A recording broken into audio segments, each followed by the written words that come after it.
ዜና መጽሔታችን አሁንም ይቀጥላል። አሁን ደግሞ ለሰዓቱ የተመረጡ ስፖርታዊ ጉዳዮችን ሊያጋራን ባልደረባዬ አማኑኤል ጸጋይ አጠገቤ ነው የሚገኘው። አማኑኤል ሰዓቱን ላንተ ለቅቄያለሁ። አመሰግናለሁ ፍቅር። እንደምን ዋላችሁ ተመልካቾች። የዕለታዊ ስፖርታዊ ዜናዎችን ወደ እናንተ እናደርሳለን። በዓለም ሀገር አቋራጭ አትሌቲክስ ውድድር ኢትዮጵያ ሁለተኛ ደረጃን ይዛ አጠናቀቀች። የኢትዮጵያ አትሌቲክስ ፌዴሬሽን የቪዛ ችግር በኢትዮጵያ አትሌቲክስ ልዑክ ውጤት ላይ አሉታዊ ተጽዕኖ አሳድሯል ብሏል። ታሪኩ አይነዋ ተጨማሪ አለው።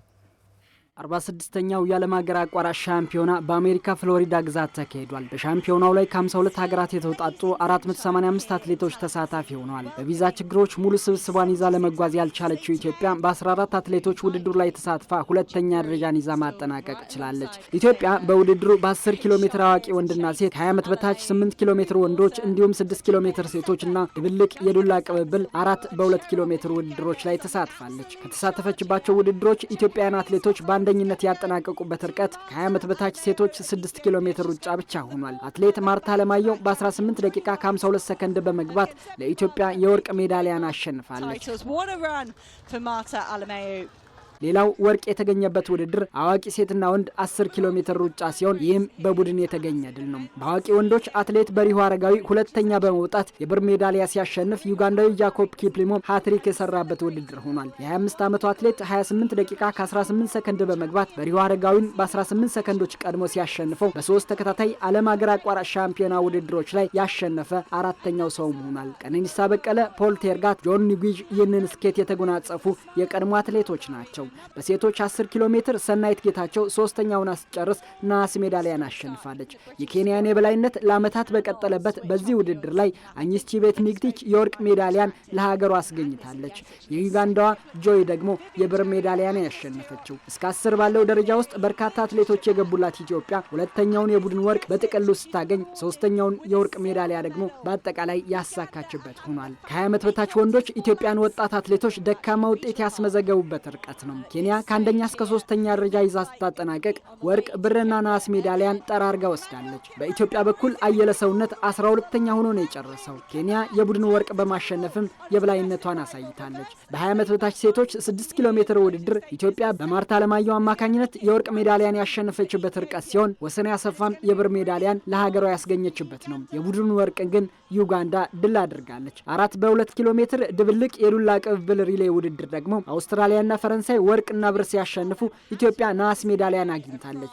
ኬንያ አራተኛ ሆና ጨርሳለች። በአጠቃላይ በውድድሩ ኬንያ 3 ወርቅ፣ 4 ብርና 2 ናስ ሜዳሊያን በድምሩ 9 ሜዳሊያዎችን በማስመዝገብ አጠቃላይ አሸናፊ ሆና ስታጠናቅቅ ኢትዮጵያ 3 ወርቅ፣ 2 ብርና 2 ናስ በድምሩ 7 ሜዳሊያዎችን በማግኘት ሁለተኛ ደረጃን ይዛ ጨርሳለች። የኢትዮጵያ አትሌቲክስ ፌዴሬሽን በውድድሩ ለማሰለፍ ካሰብኩት 28 አትሌት 14ቱ ብቻ በቪዛ ችግር ምክንያት ወደ ስፍራው አቀንተው ተወዳድረዋል ሲል ይህም በተመዘገበው ውጤት ላይ ከፍተኛ ተጽዕኖ ፈጥሯል ሲል በማህበራዊ ትስስር ገጹ ላይ ይፋ አድርጓል። ኢትዮጵያ በዓለም ሀገር አቋራጭ ሻምፒዮና የተሳትፎ ታሪኳ የዘንድሮን ጨምሮ 112 ወርቅ፣ 123 ብር፣ 67 ናስ ሜዳሊያ በማስመዝገብ ስኬታማ ሁለተኛዋ ሀገር ስትሆን ኬንያ 160 ወርቅ፣ 114 ብር፣ 80 ናስ ሜዳሊያ በድምሩ 354 ሜዳሊያዎችን በማስመዝገብ ባለታሪክ ሆና በቀዳሚነት ቀጥላለች።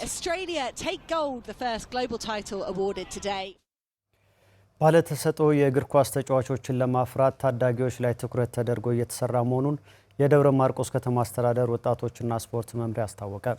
ተተኪ ብሔራዊ ቡድን መገንባትን ዓላማ ያደረገ የምልመላ ውድድር በደብረ ማርቆስ ከተማ ተካሂዷል። መልሰው ቸርነት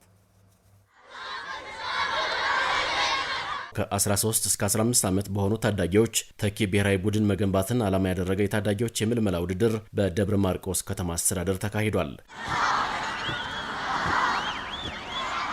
የደብረ ማርቆስ ከተማ አስተዳደር ወጣቶችና ስፖርት መምሪያ ኃላፊ ተስፋዬ አእምሮ እድሜያቸው ከ13 እስከ 15 ዓመት የሆኑ ታዳጊዎችን አቅምና የእግር ኳስ ክህሎት በመመዘን በክልል ደረጃ ለሚካሄደው ምልመላ ብቁ የሆኑ ስፖርተኞችን ለማቅረብ ውድድሩ መዘጋጀቱን ገልጸዋል። ከጥር 13 ጀምሮ በክልል ደረጃ ስለሚካሄድ የምልመላ ስራው ለዛ ይዘን ለመቅረብ ህፃናትን በብቃታቸው፣ በስኪላቸው፣ በችሎታቸው የምልመላ ስርዓት እናካሄዳለን ማለት ነው። ራሳቸውን ብሎም ሀገራቸውን የሚጠቅሙና በትልቅ የውድድር መድረኮች የሚሳተፉ ባለተሰጥኦ የእግር ኳስ ተጫዋቾችን ለማፍራት ታዳጊዎች ላይ ትኩረት ተደርጎ እየተሰራ ስለመሆኑም ተናግረዋል። ሀገራቸውን ወክለው የሀገራቸውን ሰንደቅ ዓላማ ከፍ አድርገው ለማውለብለብ አንድ እንዲሁም ደግሞ ራሳቸውን፣ ቤተሰባቸውን፣ ክልላቸውን፣ አካባቢያቸውን ለመጥቀምና የአካባቢያችሁን ስም ለማስጠራትም ጭምር የሚያግዝ ስለሆነ እነዚህ ታዳጊ ህፃናት ላይ ትኩረት አድርገን መስራት የሚጠበቅብን ስለሆነ እሱን ዓላማ አድርገን እየሰራ እንገኛለን ማለት ነው። የደብረ ማርቆስ ከተማ አስተዳደር ተወካይ ከንቲባ ተመስገን ተድላ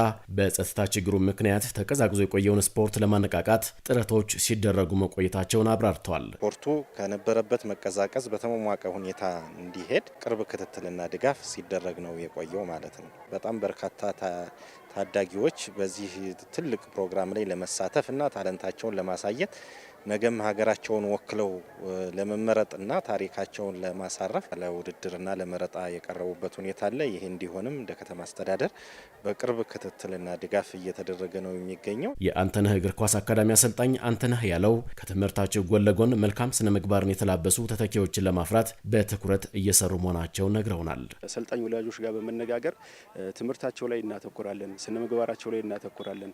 ቀጣይ ደግሞ እንግዲህ ሀገራቸውን የሚወክሉ ተጫዋቾችን ለማፍራት ነው ሰፊ እቅድ ያለን ማለት ነው። በምልመላ ውድድሩ 15 ባለተሰጡ ተጫዋቾች የሚመረጡ ሲሆን 7 የእግር ኳስ ፕሮጀክቶችና 2 የእግር ኳስ አካዳሚዎች ተሳትፈውበታል። በኢትዮጵያ ፕሪሚየር ሊግ የ14ኛ ሳምንት መርሃ ግብር ፋሲል ከነማ ሲሸነፍ ባህር ዳር ከተማ ወደ ድል ተመልሷል። ከኢትዮጵያ ቡና ጋር በአዲስ አበባ ስታዲየም የተጫወተው ፋሲል የውድድር ዓመቱን የመጀመሪያ ሽንፈት አስተናግዷል። በኢትዮጵያ ቡና 2-0 ተሸንፏል። በአዲሱ አሰልጣኝ ሳምሶን አየለ እየተመራ ጨዋታውን ላደረገው ቡና ዘላለም አባተና አቡበከር አዳሙ የማሸነፊያ ግቦቹን አስቆጥሯል። የአቡበከር አዳሙ ሁለተኛ ግብ በእጅ የተነካ ቢሆንም የዕለቱ ዳኞች በዝምታ በማለፋቸው ግቡ ጸድቋል። የአሰልጣኝ ዮሐንስ ሳሌ መልቀቅን ተከትሎ በረዳት አሰልጣኙ አምሳሉ መላለም የተመራው ፋሲል ከነማ ከ13 ጨዋታዎች በኋላ ተረቷል። ኢትዮጵያ ቡና ድሉን ተከትሎ ነጥቡን ወደ 18 ሲያሳድግ ፋሲል ባለበት በ25 ነጥብ ላይ ተቀምጧል። በአዲስ አበባ ስታዲየም በተካሄደው ሌላ ጨዋታ ባህር ዳር ከተማ መቻልን 2-1 አሸንፏል። ፍቅረ ሚካኤል አለሙ በ57ኛውና ግርማ ዲሳሳ በ68ኛው ደቂቃ የማሸነፊያ ግቦቹን አስቆጥሯል። መሐመድ አበራ ለመቻል ብቸኛውን ጎል ከመረብ አሳርፏል። ከ5 ጨዋታዎች በኋላ ወደ አሸናፊነት የተመለሰው ባህር ዳር ከነማ በ19 ነጥብ ከነበረበት 12ኛ ደረጃ ወደ 9ኛ ከፍ ብሏል። በሊጉ 3ኛ ተከታታይ ሽንፈቱን ያስተናገደው መቻል በ20 ነጥብ 7ኛ ደረጃን ይዟል። አዳማ ላይ በተደረገ ጨዋታ ኢትዮጵያ መድን ወላይታ ድቻን 2-1 አሸንፏል። ኢትዮጵያ መድን በ16 ነጥብ 1 ደረጃ አሻሽሎ ወደ 15ኛ ከፍ ብሏል። ኢትዮጵያ ንግድ ባንክና ሀዲያ ሆሳና ደግሞ ያለ ግብ ተለያይቷል። የመጀመሪያው አጋማሽ ላይ ያልተቆጠሩ ጎሎች ከጎል አፋፍ ላይ አሁን ምን አይነት ቴክኒክ ነው ግርማ ዲሳሳ